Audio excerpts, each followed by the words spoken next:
Now, the rest of the story. It is 145 miles from Albany, New York to New York City. So when in 1937 Charles Zibelman told friends he was going to make that journey on the Hudson River, they understandably thought he meant by boat.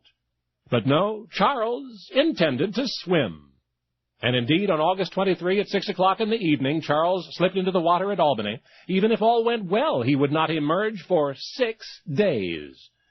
The nighttime start, he hoped, would minimize his hours overall in the scorching sun. A rowboat stocked with grease and brandy-soaked sugar cubes, and imagine this, cigars, accompanied him as he swam. The grease to protect his skin, the sugar and nicotine to stimulate him, he hoped. His first night in the Hudson was uneventful, fair weather, comfortable water. Following a spectacular sunrise was a peaceful day, bright and quite hot. The men in the rowboat joked with Charles, asking if they could join him in the refreshing water, but as the hours passed, the current quickened and night fell, and the joking subsided, and a sense of the very serious business at hand gripped all involved. On the third day, Charles lost his swim goggles. Now the water and everything in it was burning his eyes. Should he consider stopping? Asked one of his attendants. Charles shook his head and strove on. The peculiar thoughts and disturbing emotions crept in on the fourth night. It seemed to Charles he'd been in the water all his life. In fact, each time his body broke the surface, the air itself felt foreign, even menacing.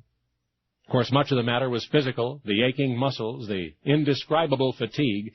Put it all together, and Charles's world had become a dreamy, whirling maelstrom, pulling him backward and downward into the river.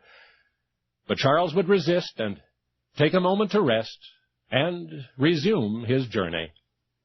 So it went through 6 days and 6 nights, through 45 pounds of grease and innumerable brandy-soaked sugar cubes, and 150 cigars, until the 7th nightfall, when Charles wearily lifted his head from the chilly Hudson to behold the skyline of New York City.